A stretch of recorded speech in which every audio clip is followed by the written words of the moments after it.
Mean by God, Gene. Woo! Ladies and gentlemen, welcome to what they call the greatest fictitious college football show in the world, Craig. In the world, Craig.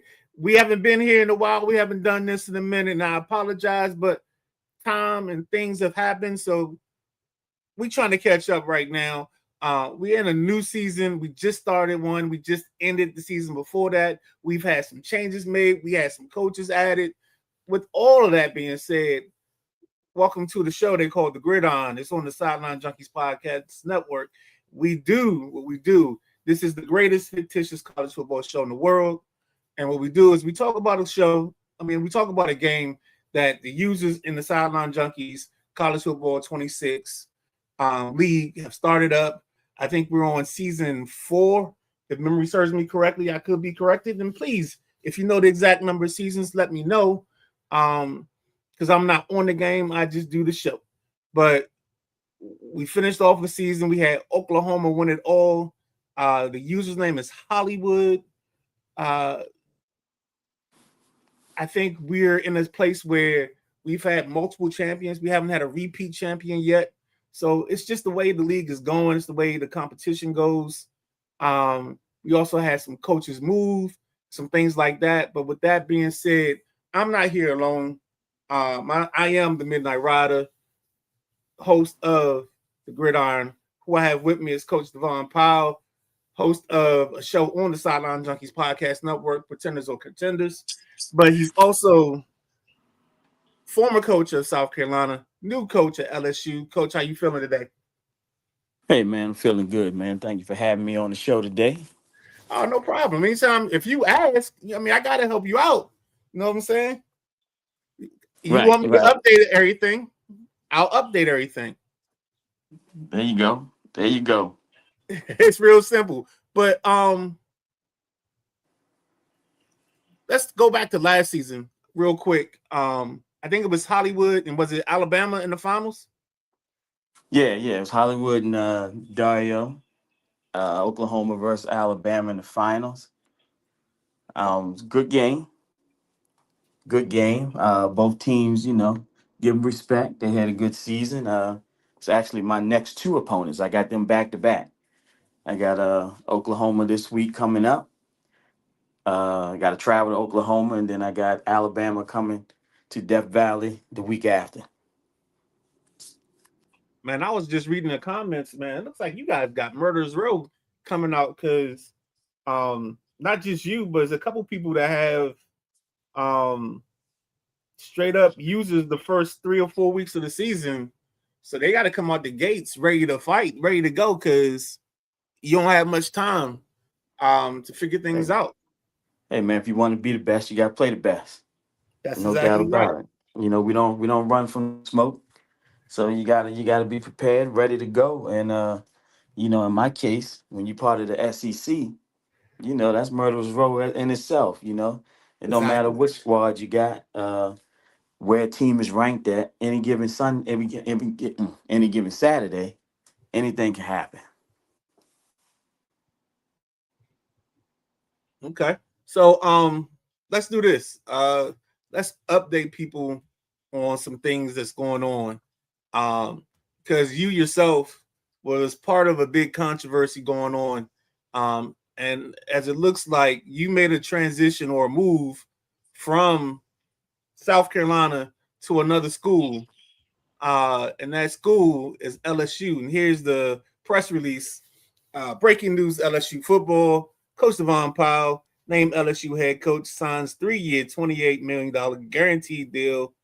LSU and Devon Powell have agreed on a 3-year contract worth $28 million guaranteed to make him the next head coach of the LSU Tigers.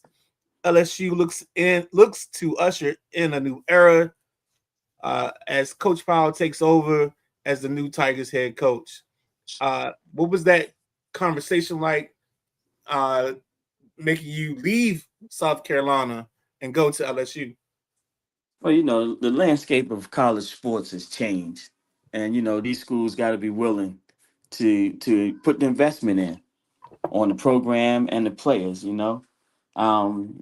South Carolina and myself, we didn't see eye to eye on where the future of the program was going. They wasn't willing to put the investment out there. You know, I love the kids that I had down there. Wish them all the luck, and some of them stayed, some of them moved on. But LSU came knocking once they heard the rumors that they probably was gonna part ways, and here I am.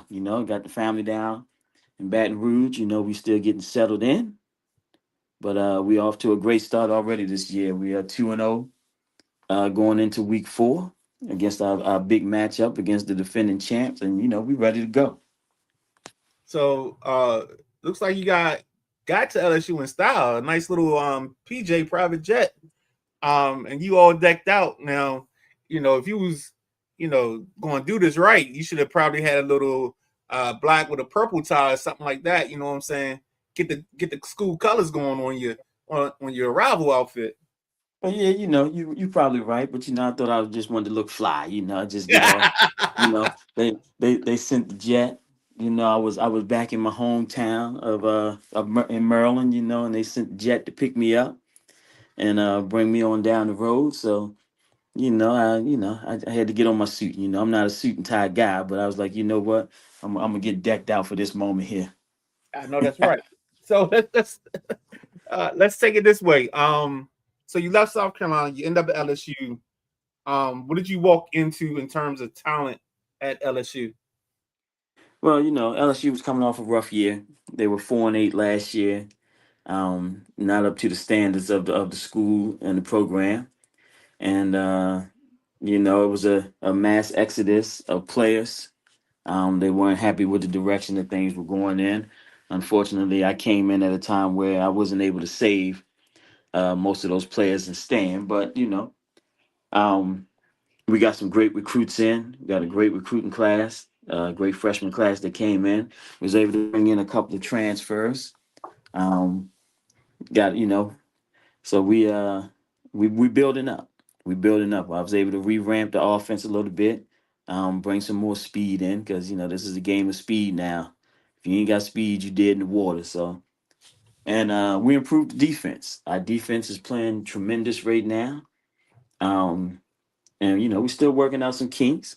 It ain't gonna be a complete turnaround in a couple of weeks, but the expectations is there, man. The goal, when I signed my contract, man, the goal is to win 10 games a year and be in the national championship hunt. So that's what we striving towards. Lofty goals, very lofty goals. Let me ask this question. Came in, started a new program, started a new identity. Um, what's your quarterback looking like?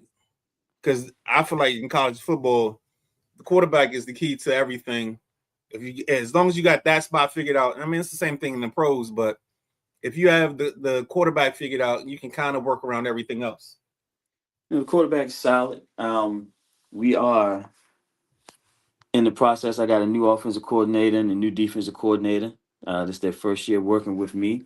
So the offense is, the defense is always the first to get together when you build the program. So the offense is still, trying to find their way. We do have a strong running game. We got one of the best running backs in the country. Um, and the O line is starting to get in their groove now as well. So quarterback right now, I've only asked him to manage the game. Mm-hmm. Put us in good position. Uh, Play in front of the sticks. Don't get behind the sticks. Put rid of the ball quickly to your athletes and let them work, man. And just try not to do too much right now while we still getting things fixed and together.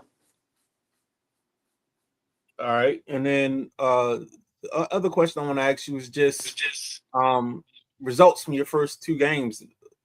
Can you just talk about the two games you played already, getting the season started? Well, we had some tough matchups coming out the gate. I'll speak on my last matchup against Tennessee. That was we pulled out a 28-14 victory. And Tennessee's a tough squad. Like I said, anytime you play a SEC school, it's always going to be a battle, man. It's always going to be tough. We did jump out early on them, 14-0. And we tried to control the clock at that point, and we made a few mistakes. Didn't pick up some passes, didn't catch some passes on some big third downs that we needed to blow the game wide open. But we were solid, you know. We went to halftime. I think we were up 14-7 at halftime, and we was able to close it out 28-14. So it's a tough battle. And we just getting ready, man. Like I said, we got Oklahoma coming up. We traveling over there to Oklahoma to face them, and we're gonna take on the defending champs, man, and see what happens. So the upcoming schedule is what? Oklahoma and who else? Then I got Alabama after that. Oh, I got you're in the Oklahoma, high rent Alabama. district this year. Yeah, Oklahoma's ranked number one. Alabama's ranked number two right now. You know, we're unranked, trying to get back in the groove, man. You know, trying to bring LSU football back. And these Tigers are ready, man. We're ready to rock and roll. We're ready to see where we measure up. And hey, what better way to see where you're at to be tested early in the season? Yeah, I think the rule is we don't call him by his name when we talk about the coach from Alabama. He's just the Alabama kid. Because I think if you say his name out loud, something happens. I don't know what it is. It's like Candyman almost. So, but Gotcha, gotcha. but here's a question I want to ask you. Let's take it off of the move, the transition, the whole time at LSU. Um, you're a big gamer. I'm gonna take it. So, what's the difference with playing in this league than maybe the other leagues that you played in? Because I know we have in this league we have a running podcast that we can do whenever somebody requests it. B, you have a chat room where like there's always constant conversations, and I can't tell you how many times I'm at work and I look down and it's like I got 50 notifications from the group. It's only been like 20 minutes. So, what talk about some of that the experience of this league? Man, I'm in a few leagues. Like you say, I'm a gamer. Gamer. I only play sports. So, NCAA is my go-to right now, followed closely by the show. I love the show. But in this league, man, you get realistic gameplay. You got guys that understand and know football. We just ain't out there cheesing it up. Trying to run reverses every time, going for it on 4th and 50. It's a real simulated football. And you got guys that know the game, know how to play the game, and they take it serious. This ain't no league for the weak at heart.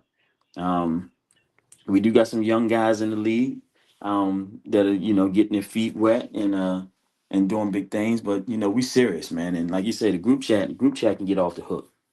Yeah, Um, all you we gotta do got my is go ahead. no, I was gonna say my man Penn State. He been kind of quiet a little bit lately, man. But when him and Donnell and Michigan get going, and and then you got that asshole down in Clemson, Coach Marcus. He always trying to stir up something, always trying to get something going because he be bored with himself. So That's funny you just said that because I was about to say I think the two coaches that have been on the most is Coach Darnell and and Penn State's coach.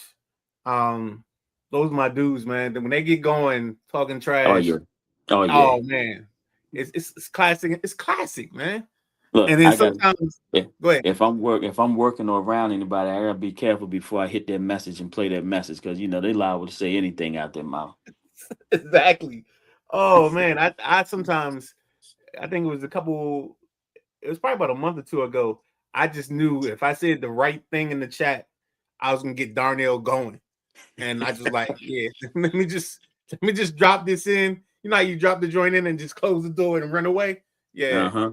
I did one of those And, numbers and and see Darnell was that's all what and that's what that asshole in Clemson does. He'll get shit stirred up, and then you over. won't hear from him for about an hour or two. That's what he like to do. Hey man, when you know shit talkers, it's sometimes the best thing to know is what gets them started, man. That's Right, the easy right, part, man. But right. let me get your ideas on this. You played in the league a little bit. I don't know if you've been able to play everybody. Um, but do you have kind of like any? You don't have to give away trade secrets, but just like glossary of the guys that you play against. So like for me, I'll start it this way, and you'll get an idea of what I'm talking about. So when I think of, let's say, Darnell, I think Mm-hmm. of run game. I think of him having good linebackers, playing quality coverage, but he tries to get after you. Mm-hmm. When I think of the asshole at Clemson, Mm-hmm. um, I think of somebody that he likes to. To me, he seems like he's a gambler on defense. He'll blitz a lot. Um, his offense is multiple. I haven't really quite gotten an idea of his offense. Mm-hmm. Those two off the bat, what do you think of my assessment? Your assessments are pretty much spot on with them. Clemson, yeah, they got a multiple offense, and he does a good job of taking what the defense gives him. Mm-hmm. He likes to run. I look, it ain't no secrets in this league because we stream everything, so it Right, ain't no exactly. secret. And if you don't catch it live, trust me, we go back and study games, especially when we got opponents coming up. So ain't no secrets in this league. Um, Marcus, Clemson he likes to run a lot of crossing routes. Right. He likes to get his receivers moving and use that speed, get the ball out quick, and he'll mix in the run game. He'll run some read option. He likes to sprint out a little bit, bootleg, and get his quarterback on the edge, and he'll take off and run when he needs to.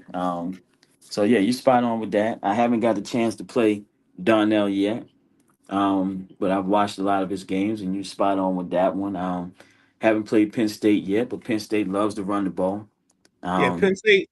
The funny thing is, Penn State and Michigan are almost mirror images. Um, in terms of their offense, they both like to run. I think they do two different run styles. I think mhm. Michigan's more of a stretch, and Penn State's more of a downhill. Yeah, they If more I had power, to, yeah, overload. Yep. yep. They try to outflank you. Yeah, and they're gonna use And that speed to then get to the edge when they can. the next two, or actually we can go to the next three because they're kind of tied in. Um, Notre Dame is conservative when he doesn't have a quarterback. He opens up a little bit more, but he's more dangerous to me in the return game. Texas, multiple offense. He loves the read option screens, but he also has enough diversity in his offense downfield where he just I don't know. I love his offense.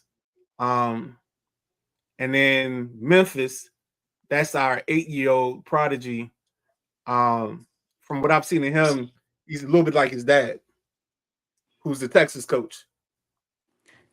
Yeah. So again, on those three, you spot on with that assessment. Texas. Texas is going to take advantage of where they can. They got Yep. athletes there. And so he's multi-dimensional. He loves to pass the ball, but he'll take what he can get out of it as well. And Memphis follows that style. Like I said, he learns that coaching tree. Right. He's learned from his dad. And what was the first squad you said? Notre Dame.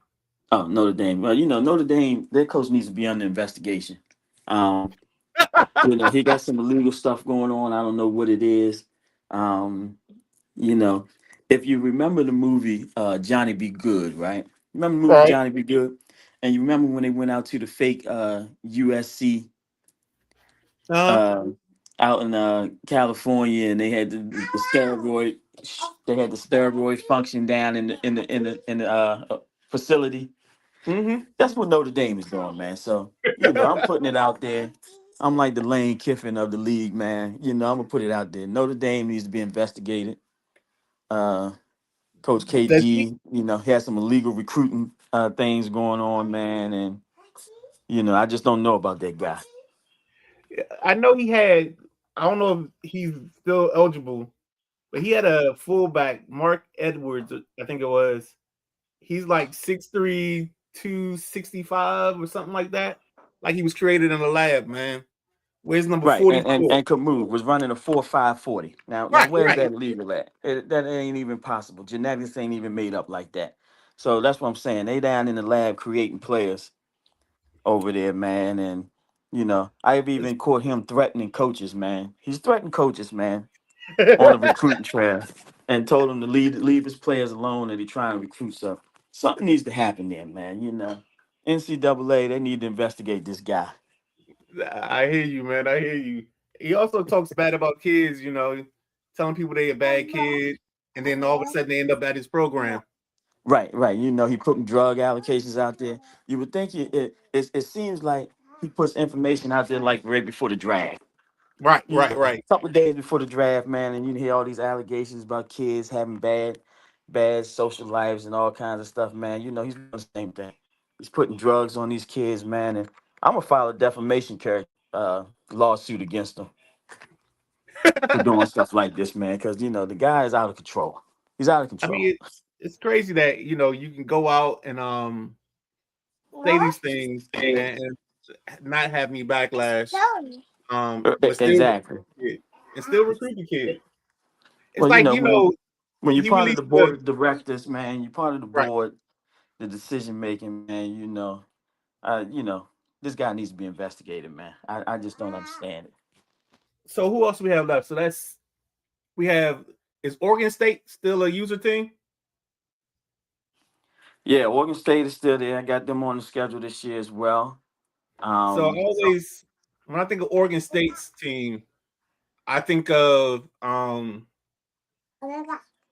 call him Baby Bill Walsh because he likes mm-hmm, to get his backs involved. mm-hmm. Um, he'll throw his slants, he'll throw his other stuff. He's good on defense, not great, but for him, the way he puts up points, he doesn't need a great defense. Yeah, he definitely can score quick. He scored with the best of them. Um, and you got to be disciplined. Your defense has to Right. be disciplined. You can't be overly aggressive on them. There's a few programs that like to be overly aggressive and they're gonna bring the heat every play. You gotta Hmm. watch that with him because, like you said, he can sneak out the backfield, and a lot of them they can go to the house.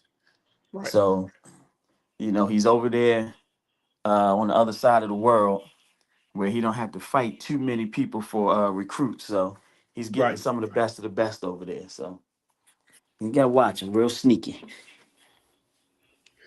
You said you've seen Oklahoma. I'm not going to ask you for anything on Oklahoma since you play them next. Because I don't want you kind of hitting away at your game plan. We talked about Texas. Who am I missing? The Alabama kid. He's multiple.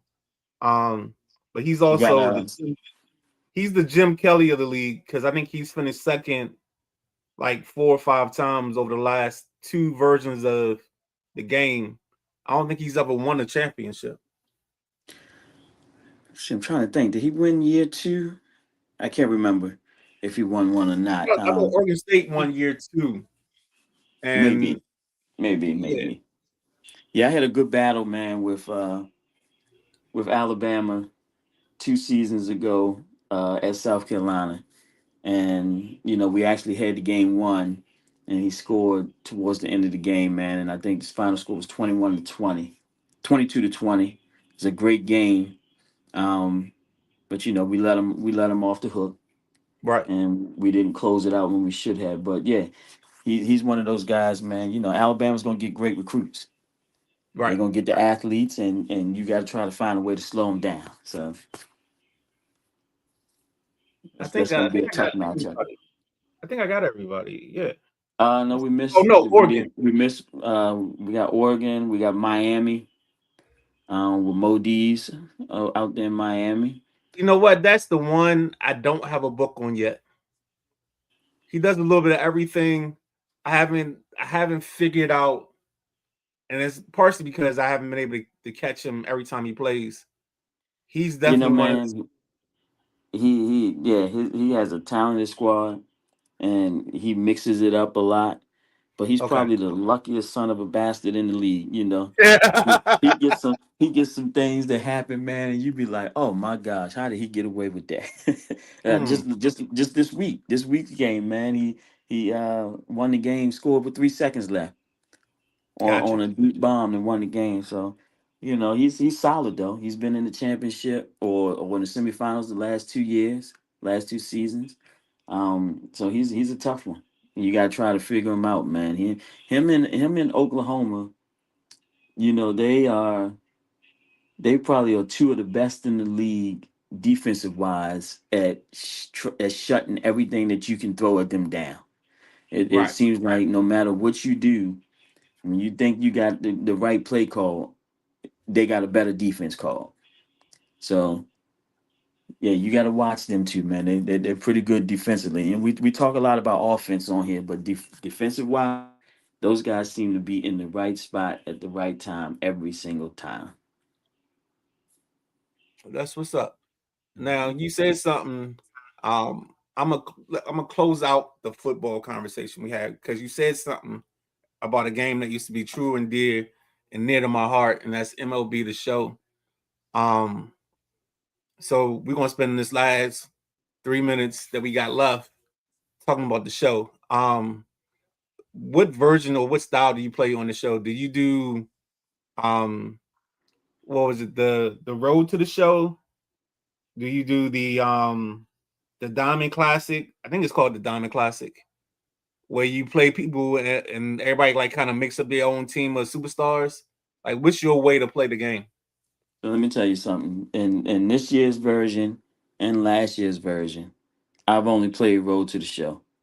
Okay, Um, I love the aspect in any sports game I play. I love the aspect of taking a kid through high school, through college, and then on to the pros. I like to see that development. You know, in real right. life, I'm a high school coach, so you know that stuff.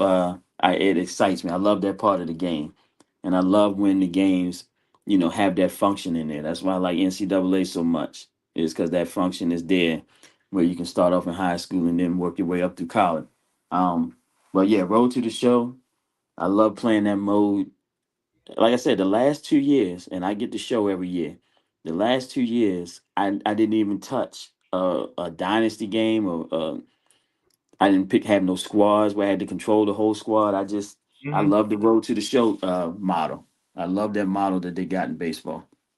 So what? So for me, I used to always play.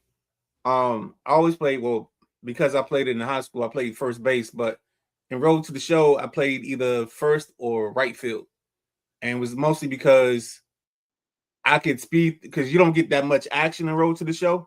Besides your at bats, you get your at bats and anything that's played to you.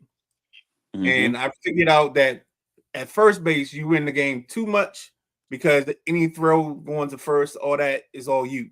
So Mm-hmm. I stopped playing first and ended up playing right field. Um, Let me ask this question because I've had this happen before. Have you ended up on a team that you hate? Yeah, just recently. Just recently, I created a. I used to play only in the outfield too. Like I said, Right, because I like the games to go fast. You know, it's 162 games, so you try to go through the season as fast as possible.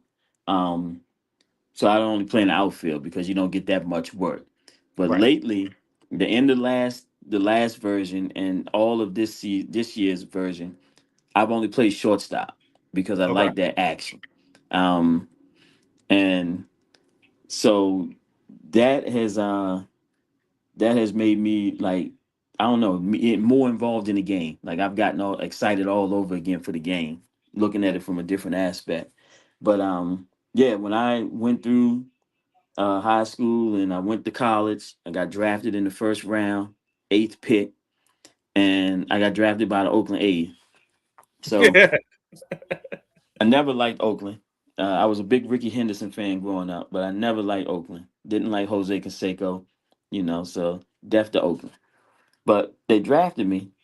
They had I can't remember his name, but they had a superstar shortstop in the majors. Then they had like the number one prospect in the Triple A's as Hmm. shortstop. So after about I say 15 games, I asked to be traded, man. I was like, man, there's no way that I'm gonna be sitting at double A ball for 2 years. Right. So I was like, man, trade me. So they traded me to Toronto, who sucks. And I was brought up to the majors before the end of the first year. There you go, man. Get your opportunity, Mhm. man. Right. Exactly. Nah, because all my buddies know I dislike the Baltimore Orioles with a passion. Um, because Really? I felt like they they kept getting in the way of DC having a baseball team. And Well, Angelo's was an asshole. right. So Yeah. I'll never forget I was playing outfield and I was having one of my best seasons, but the team sucked. And I was like, I just wanted to be traded because I thought I was gonna go somewhere. And the trade came up. You've been traded to the Orioles. I was just like, God. And I know you can't just go ask for another trade right after you just got traded. So I was Right. like, all right. So I had to play a year with that. And I don't think I think I played the rest of that season. And I played another season in Baltimore. And then I stopped because the next game came out. So that's what saved Hmm. me from being the Oriole for the whole time. It's funny But because I grew up an Orioles fan because we didn't have right. baseball in DC at that time, and my dad is an Orioles fan. And I used to go to games all the time. But as soon as the Nats came, it was like Orioles who? Dude, that's me. I mean, Hmm. I chased teams as a young kid, so I was just trying it was like anybody but Baltimore. And then finally my sophomore, junior year in high school, because I read so much stuff about the Cleveland Indians, I was like, yo, I like all their prospects. This is gonna be my team.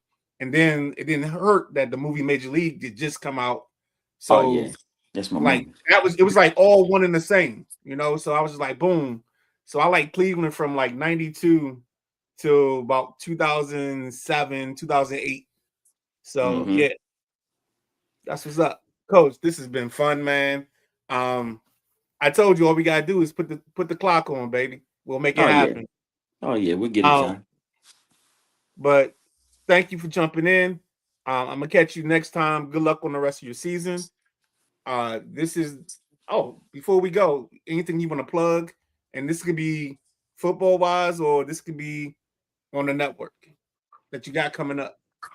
Yeah, well, network wise for myself, for pretenders and contenders, we don't have anything. We don't have a show coming up this week. We got our pre-draft special coming up this week, driven by Drive Time and Matty Ice. So make sure you check that out. I think we're starting at 5 o'clock. Yep. Yeah, we can start at 5 o'clock and probably go to about 8:30. And we talking everything draft. So we going picks one through 32 of the Yeah, first round, right? this is the people's mock. So Yep, people's what mock. he's done is incorporated all the people that either he knows or that are on the network that like the other teams. He's let them pick. I know I did. I think I picked 3 teams. I never take the Commanders in this because it's like 5 Commander fans on the league, and so it's like it doesn't make sense. And I know I can pick for any team, so I'll pick for 3 teams. I think I picked for Seattle. I think I picked the Chargers, Seattle, and somebody else. And it's funny because in our reverse mock that we do, um, me and the big guy KG and the boss did on Thursday night, I ended up with the same 2 players for Seattle and the Chargers that I picked in Maddie's league. So I think I'm Wow. on. It's gonna be, but Monday's gonna be a long day for me because I do. I think I'm gonna jump in with Maddie and even just giving thoughts on the picks, and then at 8:30 I jump over to Josh and Highly Opinionated because he's got his draft thing, and we're doing a 3-man mock. Um, and like you get a pick every 3 picks unless your team is involved. So Told you I he think would be the I have hardest working man in podcast land. so I have 1, 4, 7, and then I don't know how it goes after that. Dog, this is what I Gotcha. do, man. This is fun, man. If you told me Hey, I could do this, I would have started this earlier if I knew it was this easy. To be honest with you. I feel the same way, to be honest. And I bucked at BJ. BJ tried to get me involved before, and I was like, nah, I don't know about all that. But like you said, talking sports, man, is fun. Yes, sir. Well, all right, coach. With that being said, I'm gonna let you get back to being super dad. Um, I'm gonna go out here and chill. To everybody else, thank you for watching. Thank you for just being involved and letting us hang with you on a Saturday morning. With that being said, this is the Gridiron. Now, tomorrow morning, you got 11 a.m. The Sunday Rise. And if you're on the network and you're a part of the network, or you're just a fan of the network, tonight we have the WrestleManiacs and a WrestleMania React show. So those are your next two events coming up from the Sideline Junkies Podcast Network. With that being said, we out of here. Have a great week.